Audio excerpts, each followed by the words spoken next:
Hello बच्चों, let's read this question. The question says, which of these statement is incorrect about nucleophile? Option first, nucleophiles have an unshared pair of electron and can make use of this to react with an electron deficient species.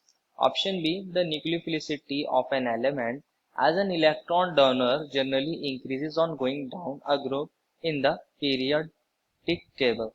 Option third, a nucleophile is electron deficient species. And option fourth is all good nucleophile are good bases when we deal across the period. बच्चों हमें यहाँ कुछ statement दी गई हैं और हमें बताना है इनकरेक्ट स्टेटमेंट कौन सी होगी। सारी ही स्टेटमेंट्स के बारे में बात की गई है हमारे न्यूक्लियोफाइल के बारे में या फिर उनकी न्यूक्लियोफिलिसिटी।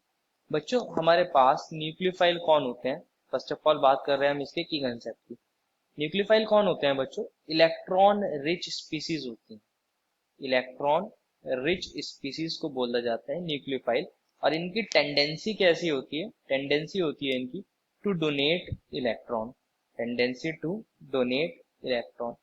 अगर इनकी टेंडेंसी डोनेट इलेक्ट्रॉन करने की है और ये इलेक्ट्रॉन रिच स्पीसीज है तो इनके पास क्या होना चाहिए बच्चों? इलेक्ट्रॉन्स होने भी तो चाहिए। इनके पास होते हैं अवेलेबिलिटी ऑफ इलेक्ट्रॉन्स।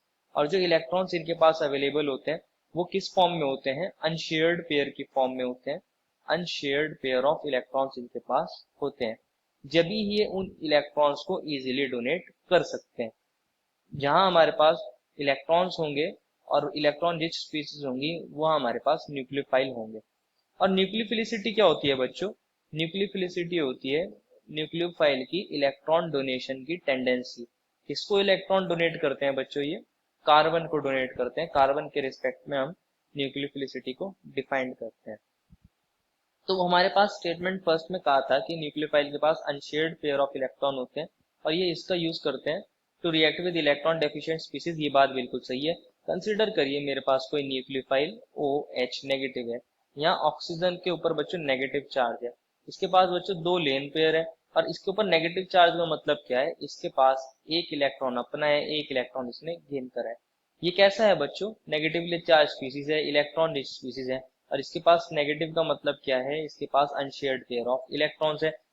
कुछ हमारी स्पीसीज लाइक NH3, इसके पास नाइट्रोजन के पास लोन पेयर है, ये भी अनशेयर्ड पेयर ऑफ इलेक्ट्रॉन है। नेगेटिव चार्ज होगा जब भी हमारा स्पीसीज न्यूक्लियोफाइल है, ऐसा जरूरी नहीं।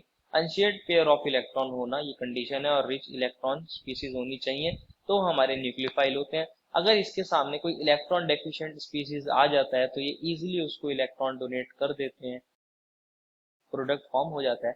तो ये बात सही है कि न्यूक्लियोफाइल के पास अनशेयर्ड पेयर ऑफ इलेक्ट्रॉन होता है और वो इसका यूज करके हमारे इलेक्ट्रॉन डेफिशिएंट स्पीसीज के साथ रिएक्ट करते हैं। सेकंड स्टेटमेंट में कहा गया है न्यूक्लियोफिलिसिटी जो होती है किसी एलिमेंट की वो डाउन द ग्रुप क्या हो जाती है? इंक्रीज हो जाती है। तो बच्चों ये स्टेटमेंट सेकंड जो है वो भी सही है। ये स्टेटमेंट हमारी फर्स्ट की बात चल रही थी, ये स्टेटमेंट सेकंड।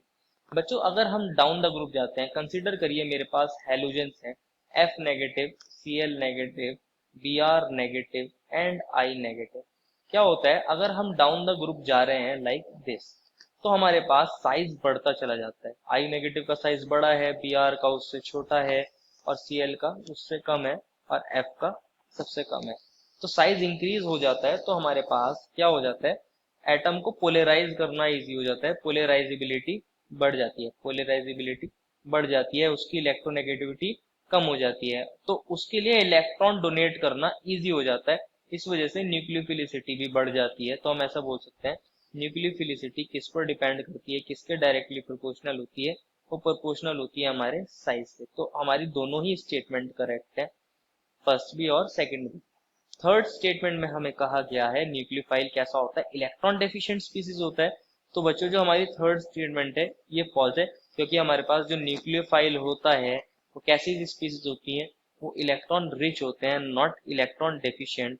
और फोर्थ स्टेटमेंट में हमको बोला गया है कि अगर हम बात करें गुड न्यूक्लियोफाइल और गुड बेसिस की, मतलब अगर हम एक पीरियड में मूव करते हैं लेफ्ट टू राइट तो गुड न्यूक्लियोफाइल जो होते हैं वो गुड बेसिस होते हैं। तो ये बात बिल्कुल सही है।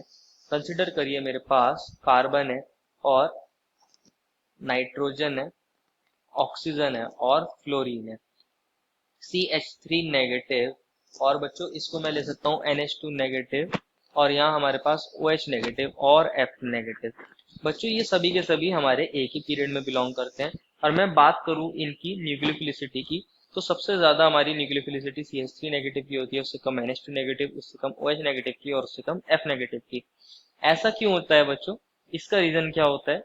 क्योंकि हमारे पास इलेक्ट्रोनेगेटिविटी इंक्रीज हो जाती है अगर हम लेफ्ट टू राइट जाते हैं, और इलेक्ट्रोनेगेटिविटी बढ़ने की वजह से इलेक्ट्रॉन डोनेशन टेंडेंसी कम हो जाती है, तो न्यूक्लियोफिलिसिटी कम हो जाती है। ये हमारे पास न्यूक्लियोफिलिसिटी का ऑर्डर होता है। और सेम ऑर्डर बच्चों हमारे पास बेसिसिटी का भी होता है। बेसिसिटी का भी ऑर्डर सेम होता है, और न्यूक्लियोफिलिसिटी का भी ऑर्डर सेम होता है। अगर बात करें हम एक पीरियड के अंदर, तो ये वाली बात बिल्कुल सही है कि अलोंग अ पीरियड हमारे पास जो गुड बेसिस होते हैं वो गुड न्यूक्लियोफाइल होते हैं। तो हमारी फोर्थ स्टेटमेंट भी बच्चों करेक्ट हो गई। एक ही स्टेटमेंट हमारी इनकरेक्ट है, which is option number 3। Therefore, the final answer is option number 3. I hope you understood it well and best of luck.